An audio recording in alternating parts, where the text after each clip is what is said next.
Welcome to crack exam with fact.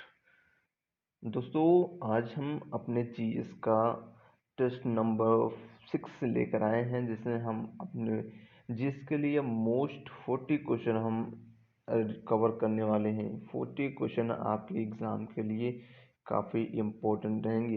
ये जितने भी क्वेश्चन हैं प्रीवियस ईयर में आए हुए क्वेश्चन हैं और आपके एग्ज़ाम के लिए काफ़ी इम्पोर्टेंट रहने वाले हैं। ये सारे क्वेश्चन रिपीट किए हुए हैं, रिपीटेड होते हैं और आपको जानने के लिए बहुत ज़रूरी होते हैं, क्योंकि आपके एग्ज़ाम को ये क्रैक करने के लिए आपकी हेल्प करते हैं। तो आपका वेलकम है हमारे क्रैक एग्ज़ाम विद फैक्ट पर। आपको हम डेली बेसिस पे कम समय में ज़्यादा से ज़्यादा फैक्ट देने की कोशिश करते हैं। आपको 40 मोस्ट इम्पोर्टेंट क्वेश्चन कराए जाएंगे, जिसमें आपको बेहतर क्वेश्चन दिए जाएंगे और ये सब आपके एग्ज़ाम के लिए काफ़ी इम्पोर्टेंट रहेगा।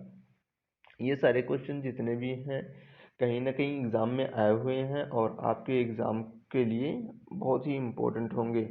और ये वीडियो आपके लिए निश्चित ही हेल्पफुल होने वाला है। अगर आपके पास कोई भी व्हाट्सएप और फेसबुक स्टडी रिलेटेड ग्रुप हैं, तो उन सब में इस वीडियो को ज़्यादा से ज़्यादा शेयर करें, ताकि ज़्यादा से ज़्यादा लोगों को इससे हेल्प मिल सके।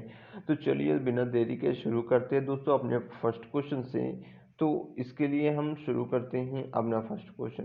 अगर दोस्तों आप हमारे चैनल पर नए हैं, तो हमारे चैनल को लाइक, शेयर और सब्सक्राइब करना ना भूलें और बेल आइकन को भी प्रेस कर लें, ताकि हमारे प्रत्येक वीडियो का नोटिफिकेशन आपको मिलता रहे और आप इससे रूबरू होते रहें। तो चलिए शुरू करते हैं हम अपने क्वेश्चन से। हमारा फर्स्ट क्वेश्चन है, पानीपत का प्रथम युद्ध कब हुआ था? तो पानीपत का पहला युद्ध कब हुआ था? तो पानीपत का प्रथम युद्ध 1526 में हुआ था।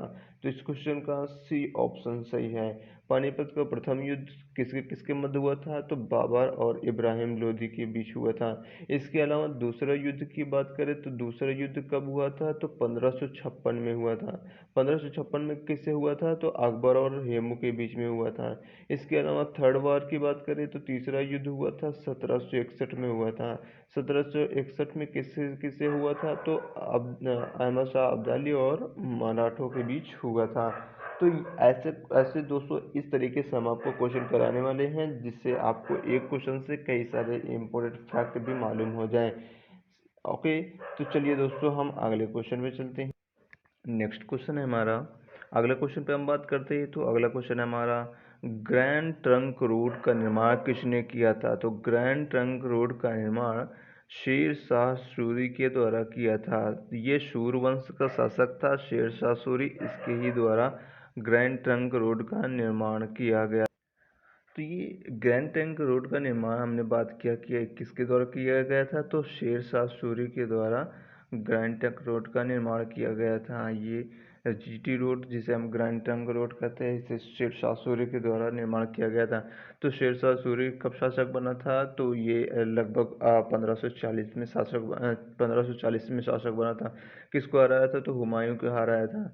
हुमायूं और शेर शाह सूरी के बीच में दो युद्ध मोस्ट इम्पोर्टेंट हो जाते हैं। एक चौसा का युद्ध होता है और एक बिलग्राम का या कन्नौज का या बिलग्राम का युद्ध होता है।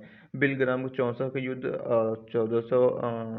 1439 में होता है और ये बिलग्राम का 1539 में होता है और ये बिलग्राम का युद्ध 1540 में होता है। इसी बिलग्राम के युद्ध के बाद हुमायूं को छोड़कर यहाँ शहर छोड़कर भागना पड़ा था और इसके बाद शासक ये बन गया था। आखिरकार 1554-55 में इनकी शेरशाह की मृत्यु हो जाती है। तो उसके बाद पुनः ये हुमायूं के द्वारा यहाँ भारत पर अधिकार कर लिया जाता है। नेक्स्ट क्वेश्चन पे चलते हैं। नेक्स्ट क्वेश्चन हमारा, 1919 में कौन सी दुर्भाग्यपूर्ण घटना घटित हुई थी? तो 1919 में कौन सी दुर्भाग्यपूर्ण घटना घटित हुई थी? तो ये जलियांवाला बाग हत्याकांड था। जो कब हुआ था?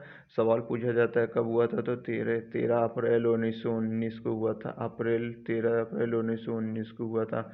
ये घटना 13 अप्रैल 1919 को हुआ था। ये कैसे हुआ था? तो सबसे पहले एक तो वहाँ के पंजाब के अमृतसर में दो मुख्य नेता हुआ करते थे, जिनका नाम है एक एक का नाम है सत्यपाल, डॉक्टर सत्यपाल, और दूसरे का नाम है सैफुद्दीन कोचलू, जिनको अंग्रेजों ने गिरफ्तार कर लिया था। इसके पहले जो 1919 में आया था, जिसे रॉलेट एक्ट कहते हैं, उसे हम बिना दलील बिना वकील के का कानून भी कहते हैं, तो उसके तहत गिरफ्तार कर लिया गया। और इसी वजह से उनको छुड़ाने के लिए ये एक सभा गठित हुई थी, जो जलियांवाला बाग में हुई थी, जिसमें माइकल ओडोयर ने यहाँ आकर और भीड़ पर गोली चलाने का आदेश दे दिया था। इसी में बच के उधम सिंह ने अंततः माइकल ओडायर को इंग्लैंड में 1940 के आसपास में उसे मार गिराया था। अगला क्वेश्चन बात करते हैं। अगला क्वेश्चन हमारा, साइमन कमीशन का विरोध करते हुए किसकी मृत्यु हुई? तो साइमन कमीशन का विरोध करते हुए लाला लाजपत राय की मृत्यु हुई। साइमन कमीशन का विरोध करते हुए लाला लाजपत राय पर सैंडर्स द्वारा आदेश दिए गए, और आदेश से इनके सर पर चोट लगी लाठियों की, और इनकी मृत्यु हो गई। इसी का बदला लेने के लिए भगत सिंह जैसे राष्ट्रवादी नेताओं ने जिसमें सैंडर्स की हत्या कर दी। आगे चलते हैं। अगर यहाँ बाल गंगाधर तिलक की बात है, ये है, तो बाल गंगाधर तिलक से इम्पोर्टेंट क्वेश्चन बन सकते हैं। इनकी दो बुक इम्पोर्टेंट है, एक मराठा और एक केसरी। इसका पूछा जाता है किस लैंग्वेज में लिखी गई हैं, तो इनकी मराठा जो है वो इंग्लिश लैंग्वेज में लिखी गई है, और केसरी वो मराठी भाषा में लिखी गई है। इसके अलावा 1916 में होम रूल लीग शुरू किया था इन्होंने, और इसके साथ ही इन्होंने देश में क्या कहते हैं, गीता रहस्य पुस्तक भी लिखा है। इसके अलावा आगे चलते हैं, हम एनी बेसेंट की बात करते हैं। तो एनी बेसेंट 1917 में भारतीय राष्ट्रीय कांग्रेस के अध्यक्ष बनने वाली प्रथम महिला बनी। इसके अलावा इन्होंने भी सितंबर 1916 में होम रूल लीग शुरू किया था, और क्या कह सकते हैं कि लखनऊ अधिवेशन में जो भी कह सकते हैं कांग्रेस और मुस्लिम लीग और जितने भी सदस्यों का एक विलगाव से एकीकरण हुआ था, उनमें इन दोनों की मुख्य भूमिका थी। तो चलिए दोस्तों, अगले क्वेश्चन पर चलते हैं। नेक्स्ट क्वेश्चन है हमारा, इब्न बतूता किस देश का निवासी था? तो इब्न बतूता मोरक्को का निवासी था। इब्न बतूता मोरक्को का निवासी था। किसके शासनकाल में भारत में आया था? ये तो मोहम्मद बिन तुगलक के शासनकाल में भारत में रहता था। और इसके अलावा मोहम्मद बिन तुगलक ने इसे काफ़ी ऊंचे पद पर बैठाया, और कुछ समय के लिए मोहम्मद बिन तुगलक से इसकी दूरियां बढ़ी, और मोहम्मद बिन तुगलक ने इसे जेल में डाल दिया था। और कुछ समय बाद इसे वापस से निकाला गया, और इसे चीन में राजदूत बनाकर भेजा गया, और जो कि ये चीन न जाकर सीधे अपने देश वापस चला गया। इब्न बतूता की बात करें तो इसने रेहला नामक एक पुस्तक लिखी है, जिसमें भारत के बारे में काफ़ी सारी जानकारी दी गई है। तो अगले क्वेश्चन पर चलते ही। नेक्स्ट क्वेश्चन है हमारा, हर्षवर्धन का दरबारी कवि था? तो हर्षवर्धन का दरबारी कवि कौन था? तो वाणभट्ट था। हर्षवर्धन का दरबारी कवि वाणभट्ट था। इसके अलावा हर्षवर्धन की बात करें हम, हर्षवर्धन एक हिंदू शासक हुआ करता था, और ये कह सकते हैं कि प्रतापी शासक हुआ। और हर्षवर्धन और के दरबार में ही वाणभट्ट निवास करते थे। और अबुल फजल की बात करें, फिरदौसी की बात करें, तो ये दोनों अकबर के दरबार में रहते थे। चरक की बात करें तो ये कनिष्क के दरबार में एक चिकित्सक का काम करता था। अगले क्वेश्चन में बात करते हैं। नेक्स्ट क्वेश्चन है हमारा, किस मुगल बादशाह ने आलमगीर की उपाधि धारण की थी? तो यहाँ औरंगजेब ने आलमगीर की उपाधि धारण की थी। यहाँ अकबर की बात करें तो अकबर सबसे पहले, अगर मुगल शासक की बात करें तो सबसे पहले बाबर आता है। बाबर के बाद हुमायूं आता है। हुमायूं के बाद अकबर आता है। अकबर के बाद जहांगीर आता है। जहांगीर के बाद कह सकते हैं शाहजहां आता है। शाहजहां के बाद औरंगजेब आता है। औरंगजेब के बाद बहादुर शाह आता है। तो ऐसे करके बहुत सारे शासक आए, और मुगल काल के बादशाह बने। इसके अलावा हम यहाँ की बात करें, औरंगजेब की बात करें, तो ये सर्वाधिक असहिष्णु शासक था। जो जो मात्र मुस्लिमों के उत्थान के लिए ही कार्य ज़्यादा करता था। और शाहजहाँ की बात करें तो शाहजहाँ के काल को मुगल काल का स्वर्ण काल कहा जाता है। इसके अलावा स्थापत्य कला का स्वर्ण काल भी शाहजहाँ के काल को कहा जाता है। और अगर जहांगीर की बात करें तो जहांगीर के काल को चित्रकला का स्वर्ण काल कहा जाता है। यह अकबर की बात करें तो अकबर को निरंकुश शासक कहा जाता है। और इसके अलावा इसने जजिया कर हटा दिया और ब्राह्मणों पर कर हटा दिया है। इसके अलावा कह सकते हैं कि तीर्थ यात्रा कर भी हटाया। और कह सकते हैं कि सती प्रथा को अंत करने का भी कार्य किया। और जो बाल विवाह को भी रोकने का कार्य किया, जिसमें इसने लड़कियों की उम्र 14 और लड़कों की उम्र 16 निर्धारित की थी। इसके अलावा आगे चलते हैं हम अगले क्वेश्चन पे। हमारा नेक्स्ट क्वेश्चन है, औद्योगिकरण की प्रक्रिया सर्वप्रथम कहाँ शुरू हुई? तो औद्योगिकरण की प्रक्रिया सर्वप्रथम इंग्लैंड में शुरू हुई। इस क्वेश्चन का सी ऑप्शन सही है। अगले क्वेश्चन पे बात करते हैं। अगला क्वेश्चन हमारा, डीएनए का पूर्ण रूप क्या है? तो डीएनए का पूर्ण रूप डीऑक्सीराइबोज न्यूक्लिक एसिड होता है या डीऑक्सीराइबोज न्यूक्लिक अम्ल होता है। अगले की बात करें, डीएनए की बात करें तो डीएनए में तीन तत्व पाए जाते हैं, जिसमें कहते हैं एडेनिन, गुआनिन, साइटोसिन और एडेनिन गुआनिन साइटोसिन। अगर आरएनए की बात करें तो एडेनिन गुआनिन साइटोसिन। और एक इसमें आरएनए में यूरेसिल पाया जाता है और डीएनए में दूसरा टाइप पाया जाता है। इसी से थोड़ा सा अंतर पाया जाता है। आगे चलते हैं। अगला क्वेश्चन है, हम साधारण नमक को क्या कहा जाता है, क्या कहते हैं? तो साधारण नमक को क्या कहते हैं? हम तो इसे नॉर्मली NaCl या सोडियम क्लोराइड कहते हैं। सोडियम क्लोराइड खाने के नमक में सर्वाधिक पाया जाता है। अगले क्वेश्चन पे बात करते हैं। हमारा अगला क्वेश्चन है, फॉर्मिक अम्ल किस में पाया जाता है? तो फॉर्मिक अम्ल किस में पाया जाता है? तो वो चींटी के डंक में पाया जाता है फॉर्मिक अम्ल। इस इसके अलावा सिट्रिक एसिड कहाँ पाया जाता है? नींबू में पाया जाता है। एसिटिक एसिड सिरका में पाया जाता है। यहाँ सिट्रिक एसिड पाया जाता है, सिट्रिक एसिड पाया जाता है। और यहाँ एसिटिक एसिड पाया जाता है। फॉर्मिक अम्ल चींटियों के डंक में पाया जाता है। अगले क्वेश्चन पर बात करते हैं। हमारा अगला क्वेश्चन है, सरोजिनी नायडू किस राज्य की पहली राज्यपाल हैं? तो सरोजिनी नायडू उत्तर प्रदेश की या भारत की प्रथम महिला राज्यपाल बनी। इसके अलावा सरोजिनी नायडू को भारत की बुलबुल कहा जाता है। ये काफ़ी इम्पोर्टेंट रहेगा आपके एग्ज़ाम के लिए। आगे चलते हैं, नेक्स्ट क्वेश्चन पे बात करते हैं। हमारा अगला क्वेश्चन है, राज्यसभा का अध्यक्ष होता है। तो राज्यसभा का अध्यक्ष कौन होता है? तो उपराष्ट्रपति भारत के राज्यसभा का अध्यक्ष होता है। ये उपराष्ट्रपति के रूप में कार्य न करके राज्यसभा के अध्यक्ष के रूप में कार्य करता है। यही कहा जाता है, सवाल भी बनता है कि कौन सा ऐसा अध्यक्ष है जो उस सदन का सदस्य नहीं होता है? तो वो राज्यसभा का अध्यक्ष उपराष्ट्रपति होता है। इसके अलावा उपराष्ट्रपति राष्ट्रपति के तौर पर राष्ट्रपति की गैर मौजूदगी में कार्य करता है।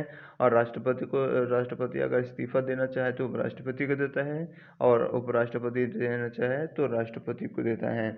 अगले क्वेश्चन पर बात करते हैं। अगला क्वेश्चन है हमारा, टेलीग्राफ का आविष्कार किसने किया था? तो टेलीग्राफ का आविष्कार किसने किया था? तो टेलीग्राफ का आविष्कार सैमुअल मोर्स ने किया था। टेलीग्राफ। और रोटेंजन की बात करें तो रोटेंजन ने एक्सरेज की खोज की थी। रोटेंजन ने। इसके अलावा एलेक्जेंडर ने कह सकते हैं रेबीज के टीके की खोज की थी। अगले क्वेश्चन पे बात करते हैं। अगला क्वेश्चन है हमारा, उत्तर प्रदेश का नृत्य कौन सा है? तो उत्तर प्रदेश का नृत्य कौन सा है? तो कथक उत्तर प्रदेश का नृत्य है। तो इस तरीके से ये ऑप्शन सही है। इसके अलावा हम कुचिपुड़ी की बात करें तो कुचिपुड़ी आंध्र प्रदेश का है। और कथकली की बात करें तो ये केरल का है। और इसके बाद हम भरतनाट्यम की बात करें तो ये तमिलनाडु का है। भरतनाट्यम की बात करें तो तमिलनाडु का है। और मोहिनी अट्टम की बात करें तो वो भी केरल का है। और इसके अलावा ओडिसी की बात करें उड़ीसा का है। बिहू की बात करें असम का है। ऐसे लावणी की बात करें तो लावणी नृत्य महाराष्ट्र का है। इसके अलावा भांगड़ा पंजाब का है।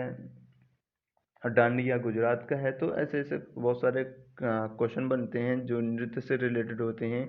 जैसे रऊफ रऊफ काफ़ी टाइम बाद पूछा गया है। रऊफ कहाँ का है? तो रऊफ जम्मू कश्मीर का है। अगले क्वेश्चन पे बात करते ही अगला क्वेश्चन है हमारा, केवलादेव घाना पक्षी विहार कहाँ है? तो केवलादेव घाना पक्षी विहार कहाँ है? तो ये राजस्थान में है। केवलादेव घाना राष्ट्रीय पक्षी विहार कहाँ है? तो राजस्थान में है।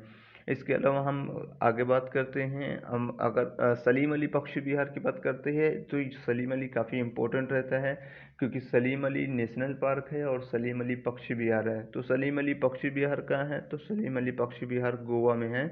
और सलीम अली नेशनल पार्क की बात करें तो सलीम अली नेशनल पार्क जम्मू कश्मीर में है। नेक्स्ट क्वेश्चन पे चलते हैं। माइक्रोसॉफ्ट ऑफिस में क्या नहीं आता है? तो माइक्रोसॉफ्ट ऑफिस में क्या नहीं आता है? तो इसमें एक्सेल आता है, पावर पॉइंट आता है, वर्ड एमएस वर्ड आता है, एंड्रॉयड नहीं आता है। एंड्रॉयड नहीं आता है। तो इस क्वेश्चन का यह डी ऑप्शन सही है। अगले क्वेश्चन पे बात करते हैं, संक्रमण से शरीर किसके सहयोग से लड़ता है? तो संक्रमण से शरीर किसके सहयोग से लड़ता है? तो एंटीबॉडी के सहयोग से लड़ता है। और प्लाज्मा की बात करें तो प्लाज्मा रुधिर में लगभग 55% प्लाज्मा पाए जाते हैं। और प्लाज्मा में भी 92% लगभग जल यानी वाटर पाया जाता है। इसको इस तरीके से ये क्वेश्चन आपके एग्जाम के लिए इम्पोर्टेंट रहते हैं।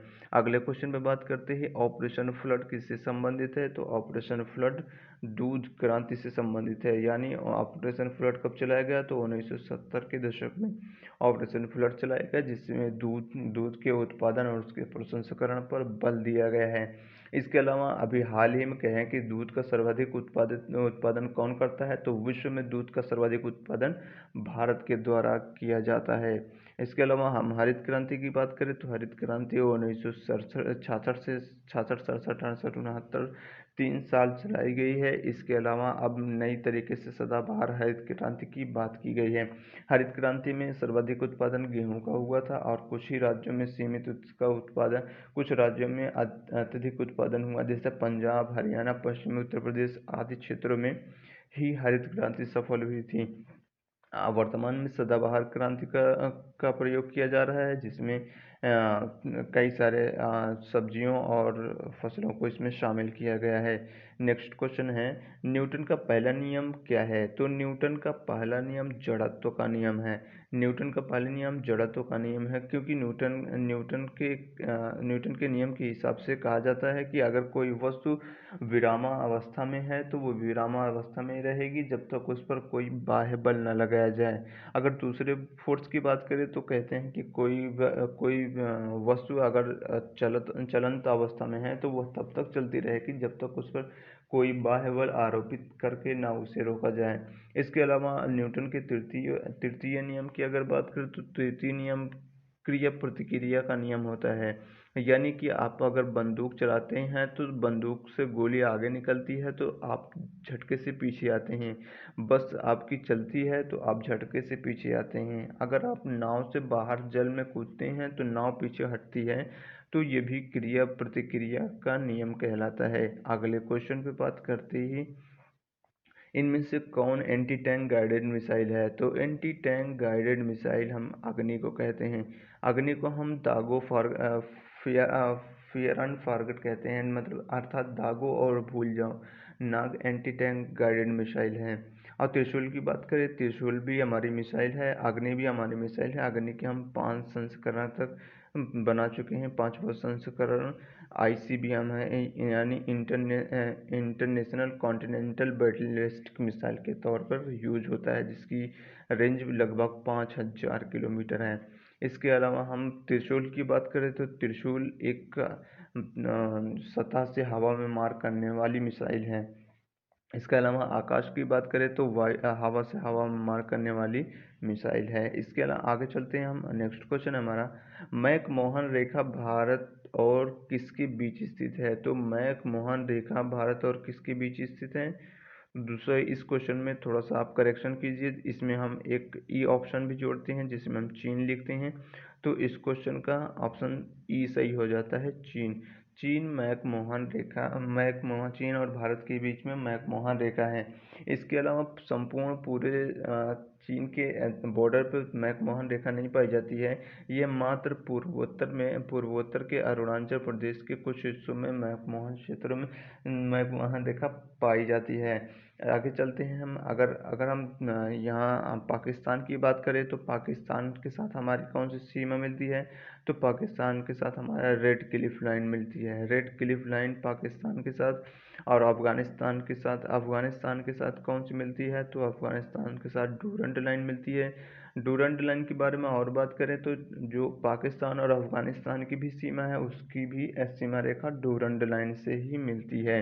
अगले क्वेश्चन पे बात करते हैं। हमारा अगला क्वेश्चन है, भारत में केसर की खेती कहाँ होती है? तो भारत में केसर की खेती कहाँ होती है? तो जम्मू कश्मीर में सर्वाधिक केसर की खेती होती है। इसे करेवा भी कहते हैं। अगला क्वेश्चन यहाँ हिमाचल प्रदेश लिखा है, तो हिमाचल प्रदेश में हाल ही में अभी हींग की खेती शुरू की गई है। हींग की खेती हिमाचल प्रदेश में शुरू की गई है। अगले क्वेश्चन पे बात करते हैं। नेक्स्ट क्वेश्चन है हमारा, निम्न में से दक्षिण से गंगा की सहायक नदी कौन सी है? तो दक्षिण से आने वाली गंगा की सहायक नदी बेतवा है। बेतवा गंगा की दक्षिण की सहायक नदी है। इसके अलावा गंडक की बात करें, कोसी की बात करें, रामगंगा की बात करें, ये सारी उत्तर से आती हैं। गंगा में मिलने वाली सबसे पहली सहायक नदी कौन सी है? तो रामगंगा है। रामगंगा सबसे पहली सहायक नदी है। इसके अलावा कोसी की बात करें तो कोसी बिहार का शोक कही जाती है और सर्वाधिक मार्ग बदलने के लिए विख्यात है। गंडक और इसके साथ ही एक बूढ़ी गंडक है। बूढ़ी गंडक की बात है तो उसके बारे में कहा जाता है कि उसकी जल प्रवाहित करने की क्षमता सर्वाधिक है। तो इस क्वेश्चन का सी ऑप्शन सही है, बेतवा नदी। आगे चलते हैं। नेक्स्ट क्वेश्चन पे हम चलते हैं। भारत के कौन से राज्य भारत के कौन सा राज्य दूसरा जनसंख्या वाला राज्य है? तो अभी आपके सामने ये इम्पोर्टेंट क्वेश्चन आ गया है, क्योंकि अभी तक आप सर्वाधिक हाईएस्ट राज्य की बात करते थे फर्स्ट और लास्ट की बात करते थे। अब आपके पास यहाँ सेकंड ऑप्शन दे दिया है तो कि दूसरा राज्य कौन सा है, तो आपको ये पता होना चाहिए। तो दूसरा राज्य कौन सा है? तो बिहार है। इस क्वेश्चन इस तरीके से, सॉरी बिहार नहीं है, ये महाराष्ट्र है। इसके अलावा हम बिहार की बात करें तो बिहार तीसरे नंबर पे आ जाता है। आगे चलते हैं। इसके बाद अगर हम फर्स्ट नंबर की बात करें तो फर्स्ट नंबर पे उत्तर प्रदेश आ जाता है। आगे चलते हैं हम अगले क्वेश्चन पे। नेक्स्ट क्वेश्चन है हमारा, भारत में मीठे पानी की झील कौन सी है? तो भारत में मीठे पानी की झील जिसे हम बूलर झील कहते हैं, जम्मू कश्मीर में पाई जाती है। बूलर झील भारत में सर्वाधिक मीठे पानी की झील है। इसके अलावा हम सांभर झील की बात करें तो राजस्थान में है। सब खारे पानी की झील है। चिल्का झील की बात करें तो भारत की सर्वाधिक खारे पानी की झील ये उड़ीसा में है। इसके अलावा हम लोकटक झील की बात करें तो लोकटक झील मणिपुर में है। इसके अलावा ये लोकटक झील की बात करें तो इसमें केबुल लामजाओ अभ्यारण्य भी है। और इसके अलावा ये तैरता हुआ कह सकते हैं कि नेशनल पार्क भी पाया जाता है। अगले क्वेश्चन पे बात करते ही नेक्स्ट क्वेश्चन है हमारा, प्रसिद्ध पिंजौर गार्डन कहाँ है?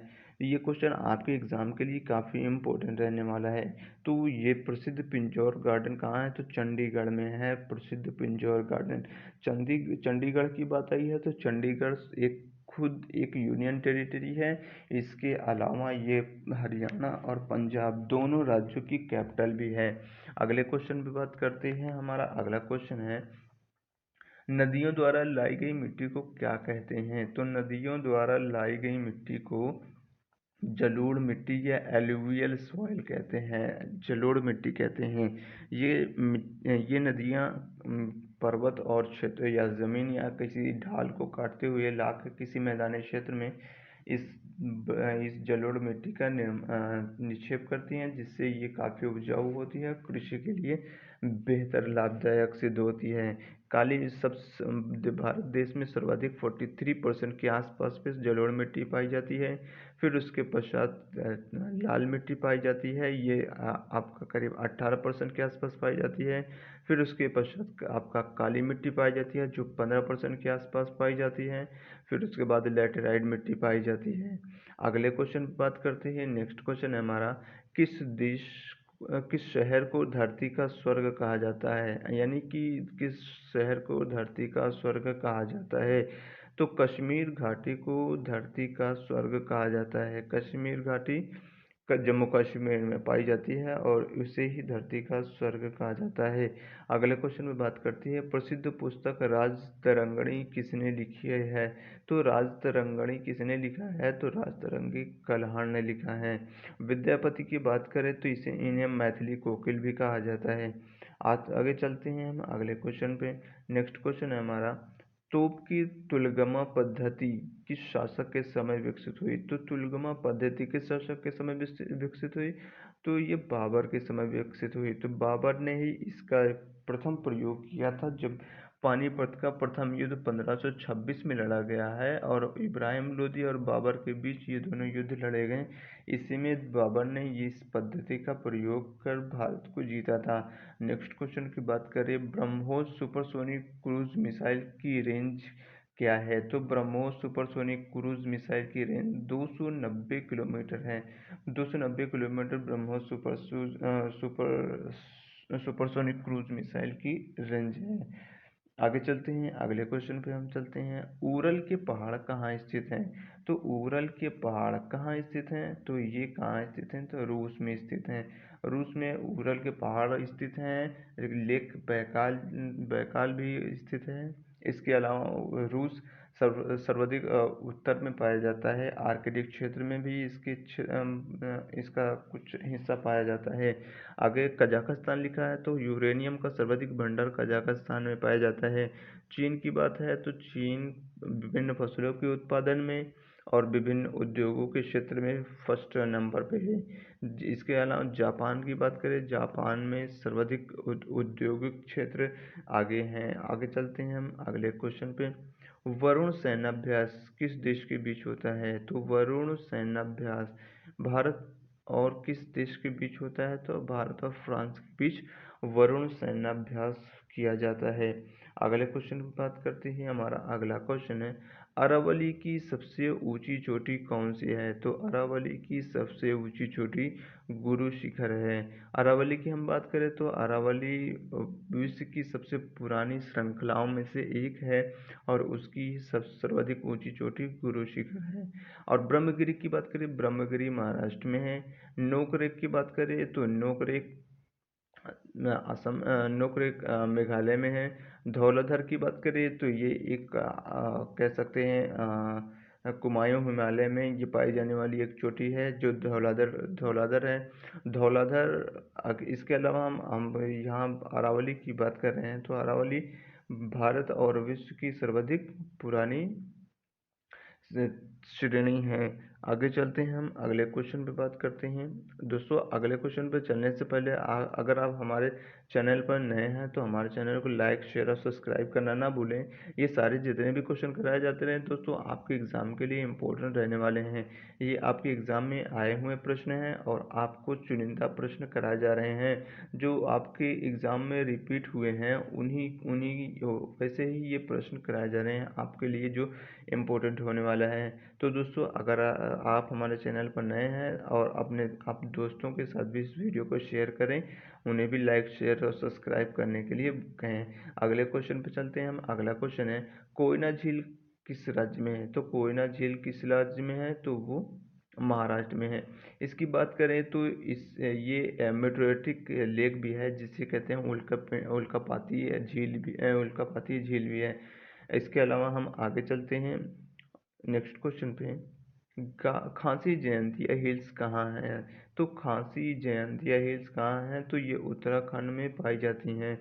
गारो, खांसी और जयंतिया ये तीन हिल्स हैं जो उत्तराखंड में पाई जाती हैं।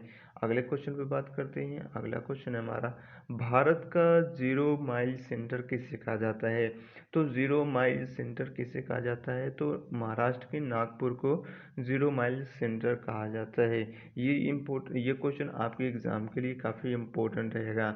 ये क्वेश्चन अब बार बार पूछे जाते हैं तो और आपके द्वारा गलत किए दिए जाते हैं, तो आपको याद रखना है कि जीरो माइल सेंटर नागपुर को कहा जाता है। अगले क्वेश्चन पे बात करते हैं, देश को सबसे ज़्यादा व्यापार घाटा किस देश से होता है? तो भारत देश को सर्वाधिक व्यापार घाटा किस देश से होता है? तो वो चीन से होता है। इस क्वेश्चन का बी ऑप्शन सही है। अगर भारत को व्यापार लाभ सर्वाधिक कहाँ से होता है? तो अमेरिका से सर्वाधिक व्यापार लाभ भी होता है। भारत में एफडीआई का मुख्य स्रोत में सिंगापुर अब 1 नंबर पे आ गया है, यानी कि एफडीआई भारत में सिंगापुर से सर्वाधिक आता है। अगले क्वेश्चन पे बात करते हैं। लास्ट क्वेश्चन है हमारा, यूरोप और अफ्रीका के बीच कौन सा चैनल है? तो यूरोप और अफ्रीका के बीच जिब्राल्टर चैनल है। इसे भूमध्य सागर का द्वार भी कहा जाता है।